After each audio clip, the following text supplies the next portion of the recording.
30%. That's the tariff the US is now weighing against Burkina Faso, a number that could crush farms, close factories, and drain the hope out of entire communities. But here's the truth we can't ignore. This fight isn't just about trade.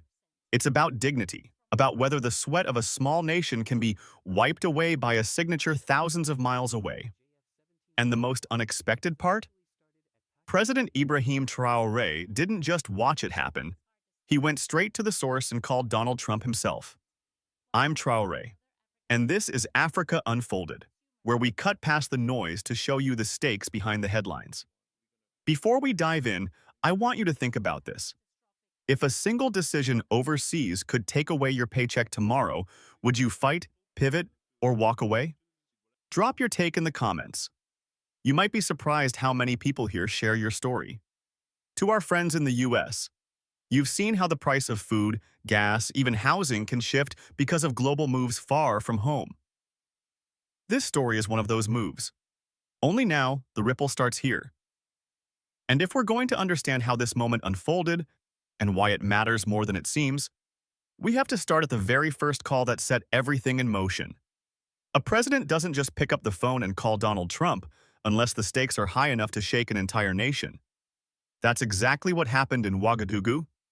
No months of back-channel talks, no carefully staged diplomacy, just Ibrahim Traoré going straight to the man who could pull the trigger on a 30% tariff.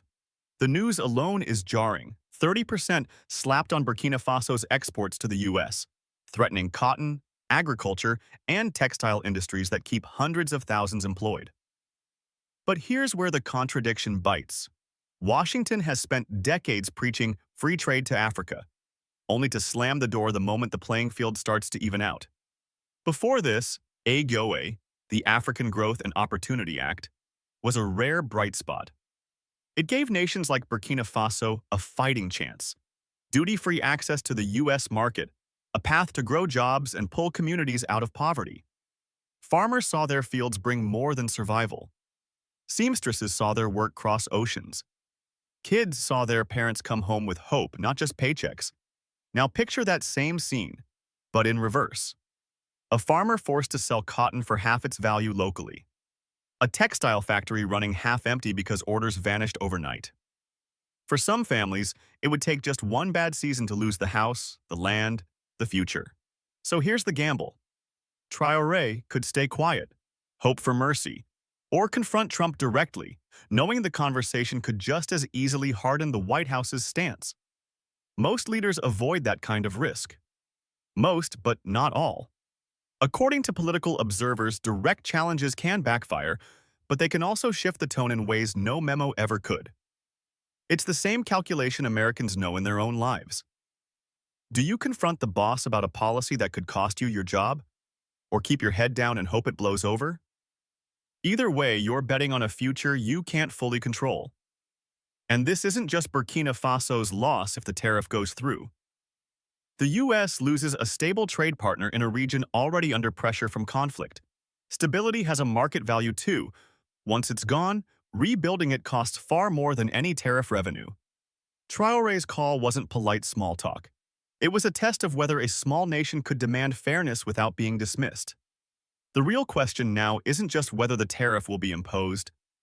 It's whether Burkina Faso's voice can carry in a room built for giants. History has a way of showing us that moments like this aren't just economic, they're identity-defining. And once that identity is challenged, the fight takes on a whole new shape. The call didn't end the fight, it opened a second front.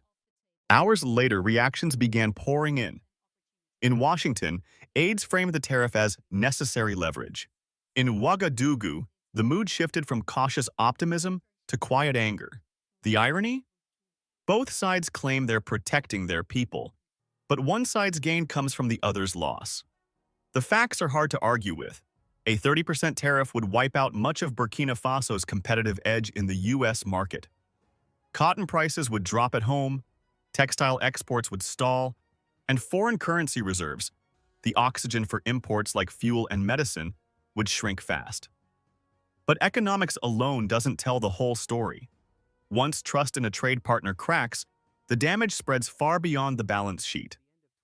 Before AGOA, Many Burkinabe producers couldn't even dream of selling to the US. The act changed that. Families saw real, measurable progress. Parents sent more kids to school, not just because they could afford it, but because they believed education would pay off in a stable future. Now, they're asking, why should we keep playing by the rules if the rules can change overnight? That's a question Americans know well. How many times have US workers been told it's just business when their factory closed or their benefits were cut? According to surveys, most people will accept hard changes if they feel they were made fairly. But when the process feels rigged, the backlash is sharper, and it lasts longer. Here's the choice in front of Burkina Faso now. Push harder against Washington and risk the relationship, or accept the hit and scramble to replace lost revenue. Pick the first, and you might secure fairer terms or burn a bridge you can't rebuild. Pick the second, and you avoid a political standoff, but risk bleeding out economically. Either way, the clock is ticking, and every day without clarity pushes more families toward the edge. If you were one of those families, would you want your leader to play it safe, or gamble everything for a shot at keeping your livelihood? It's a question worth answering in the comments because perspectives change when it's your own paycheck on the line. In moments like this, the world likes to talk about policy, but on the ground, it's about survival. And survival changes people. It changes how they see partners, allies, even friends. What started as a trade dispute is already becoming a test of loyalty on both sides of the Atlantic. And the next move? It's going to push that test even further than anyone expected. Uranium, the resource that powers nuclear plants across the globe, is also buried under Burkina Faso's soil. And here's the uncomfortable truth. When a country holds something that valuable, trade disputes are never just about tariffs. On paper, the US tariff push is aimed at protecting domestic markets. In reality, it collides with a much bigger game: global access to strategic resources.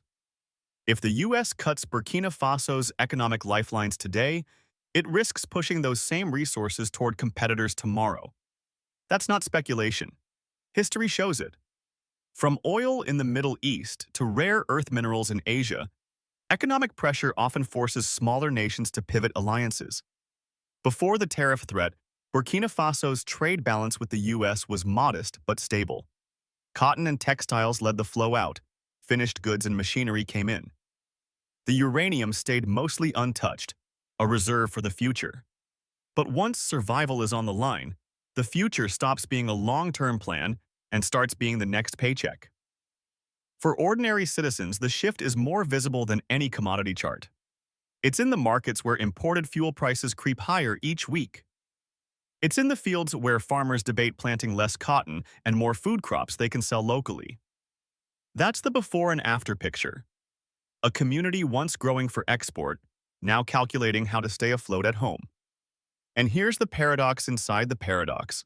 The US says the tariff is about fair competition, yet the very instability it could trigger might weaken America's strategic position in West Africa.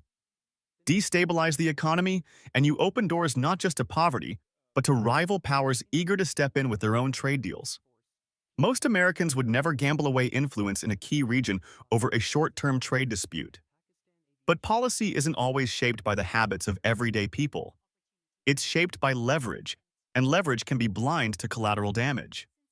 So the real question for Burkina Faso isn't just how to avoid the tariff. It's how to turn this pressure into bargaining power. There's a thin line between losing the game and changing it, and right now, both sides are walking it. Some moves happen at the negotiation table. Others happen in the shadows, where alliances form quietly, and intentions aren't announced. And that's where this story starts to take a turn no one on either side is ready to say out loud. When a government starts talking about protecting sovereignty, it usually means the gloves are coming off. That's exactly the tone Ibrahim Traoré took after his call with Trump. No diplomatic sugarcoating, just a blunt warning that Burkina Faso would defend its right to trade on fair terms. On the surface, that sounds like routine political posturing. But in the context of West Africa, it's something else entirely. Public defiance toward a major power isn't just a message to Washington. It's a signal to every other player in the region. Mali, Niger, Guinea, all watching to see if one country can stand up without being crushed. Before this tariff fight, Burkina Faso's international image was that of a small but reliable partner, willing to play by the rules of global trade. Now, the tone has shifted. Traoré's speeches are drawing standing crowds at home and sharper questions abroad. Has he just raised the stakes in a negotiation, or lit a fuse that could isolate the country further? The human layer is harder to measure but impossible to miss. In Ouagadougou, street vendors talk about the president who talks back with pride, but also with worry. They've lived through times when defiance came with sanctions, and sanctions came with shortages. It's the before and after memory. Markets once full of imported goods, then months later selling only what could be made locally. For Washington, the calculation is different. Concede here, and it risks encouraging other nations to push back. Hold firm, and it risks creating a bloc of West African countries looking elsewhere for trade and security. Most American voters won't follow every headline, but according to past polling, they do respond to the idea of standing strong, even if the costs are hidden overseas. This is the pivot point. If Burkina Faso doubles down, it could rally regional support and force the U.S. back to the table. Or it could trigger economic isolation that's harder to reverse than the tariff itself. Sometimes the bigger danger isn't losing the fight. It's winning in a way that makes the next fight unavoidable. Power moves like this rarely end where they start. They ripple, picking up speed, until they crash into places far from the original dispute. And that next wave is already building. The word sanctions wasn't officially used, but everyone heard it between the lines. In political language, that's often how the threat starts, not in the headline, but in the pauses. Reports from diplomatic sources hinted that if the tariff standoff escalates, other trade restrictions could follow. And that changes the fight entirely, from a single tariff battle to an all-front economic squeeze. In policy terms, this is called stacking pressure. In human terms, it means a farmer already worried about selling his cotton might soon struggle to afford the fuel for his tractor. A textile worker worried about fewer export orders might find imported cloth so expensive that even local production costs double. The before and after is brutal.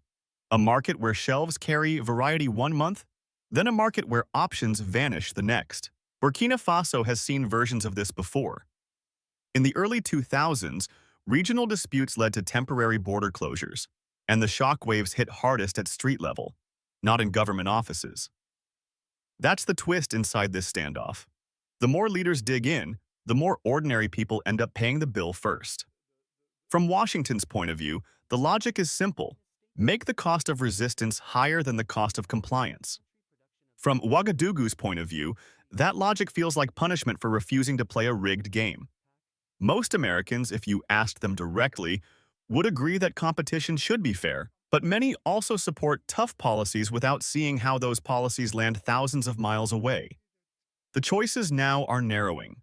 Traoré can try to broaden alliances, shifting exports toward Europe, Asia, or within Africa itself, and risk being painted as turning away from the U.S., or he can stay in the ring with Washington, hoping the political cost of holding the tariff outweighs its perceived benefit.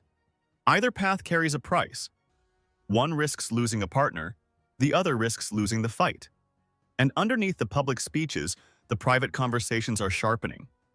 Every handshake, every diplomatic smile now comes with a question. Is this an ally? Or a placeholder until something better comes along? When the air gets this tense, the next move is rarely the loudest one. Sometimes, it's the quiet shifts that set off the biggest chain reactions. And one of those shifts may already be in motion. Security briefings in Ouagadougou have started including a new topic. What happens if the economy stalls and the streets stop being calm? For a country in the Sahel, that's not a hypothetical exercise. It's a warning. The U.S. tariff threat was designed as an economic lever, but in this region, economics and security are joined at the hip. When jobs disappear, recruitment pitches from extremist groups start sounding less like ideology and more like a paycheck. Intelligence officials know this. They've seen it in Mali, in Niger, in the border zones where poverty is the first weapon. Before the tension with Washington, Burkina Faso's counterinsurgency strategy leaned heavily on keeping rural economies alive. Farmers with steady markets don't trade their plows for rifles. Traders with stocked stalls don't risk the roads to join armed convoys. That's the before picture. The after picture, if tariffs bite and secondary sanctions pile on, is villages losing income and patience at the same time. And here's the knot inside the rope. Washington's hard line might weaken a government that's been holding back forces the U.S. itself calls a global threat. Cut the flow of trade, and you may end up funding the very instability you claim to fight. Most Americans would see the logic instantly if the roles were reversed. If a foreign policy decision made in Africa cost U.S. towns their livelihoods and, indirectly, their safety, the options aren't clean. Traoré can double down on regional security pacts, seeking support from neighbors and new partners, but every move in that direction risks being read as turning away from the West.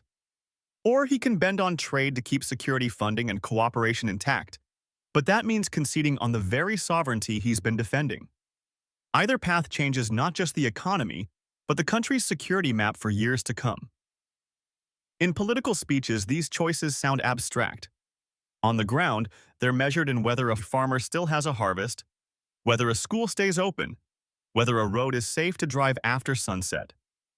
And in moments like this, one truth cuts through the noise. Stability isn't just a political goal, it's the line between order and chaos. The problem is, once that line starts to blur, it doesn't fade slowly. It snaps.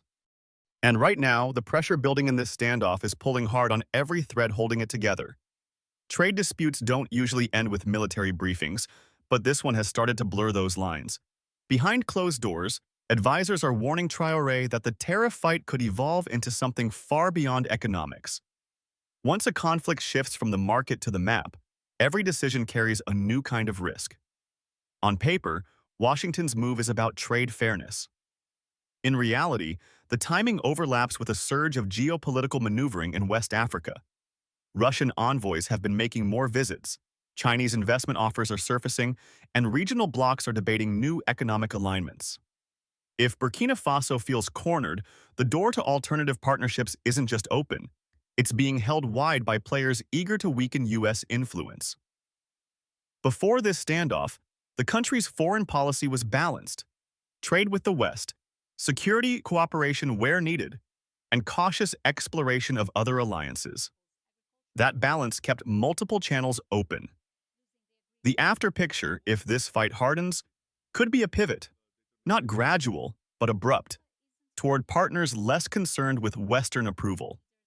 For ordinary Burkinabe, the shift would be felt in subtle but deep ways. A port that used to unload American grain might one day be filled with ships from a different flag. The equipment in a hospital could switch from U.S. suppliers to Chinese ones. That's not just commerce, it's a quiet rewiring of daily life.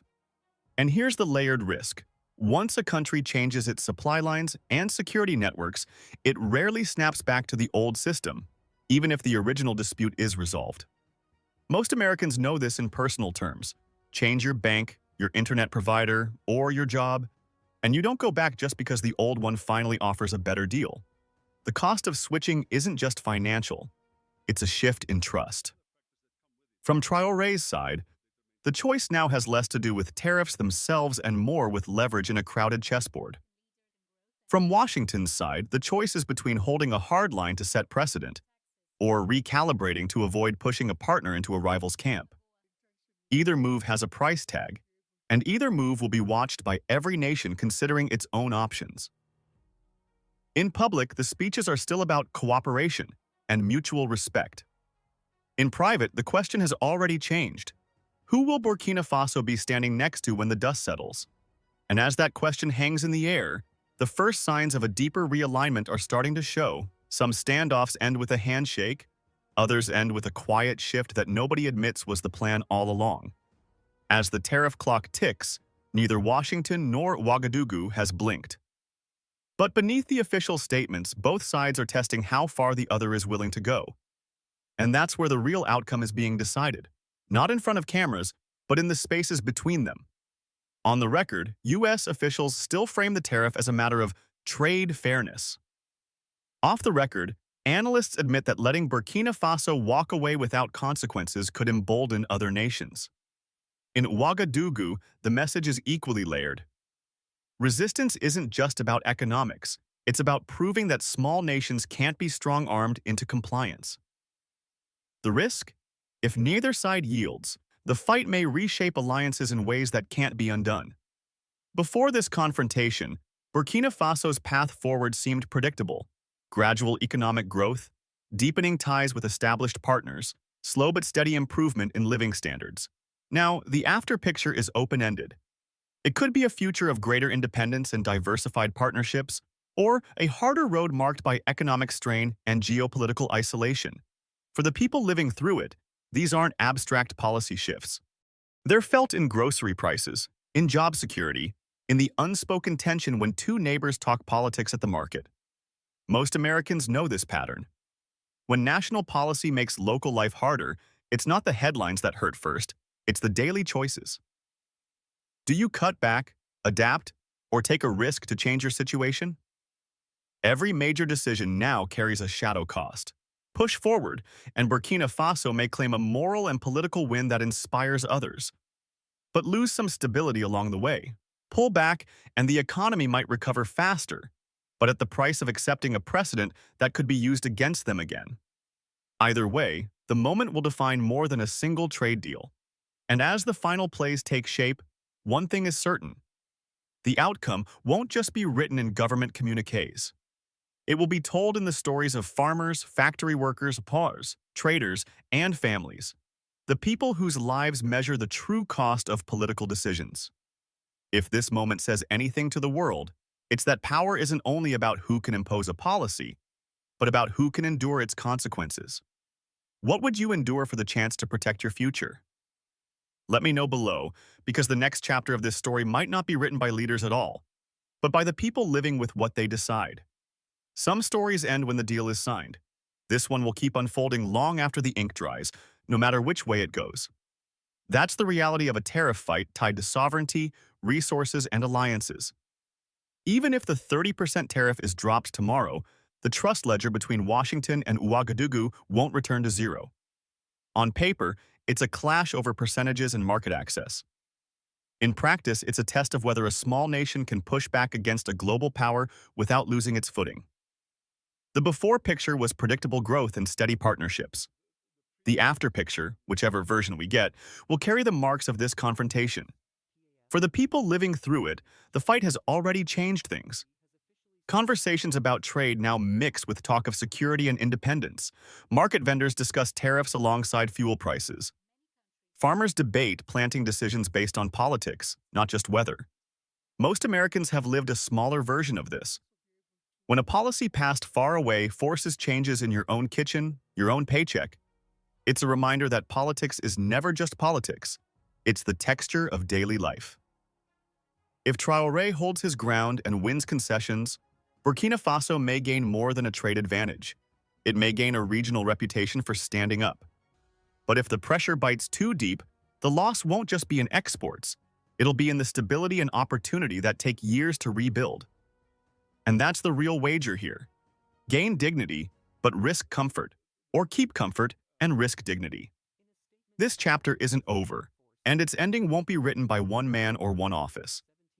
It will be told in whether kids still walk to school, whether traders still fill their stalls, whether the next generation sees this moment as the start of independence or the start of decline. And that depends on choices made now in rooms we can't see. So here's where you come in. What do you think is worth more?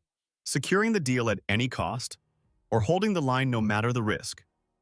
Drop your thoughts below, because when these decisions ripple outward, they don't just belong to the leaders, they belong to all of us who live with what follows.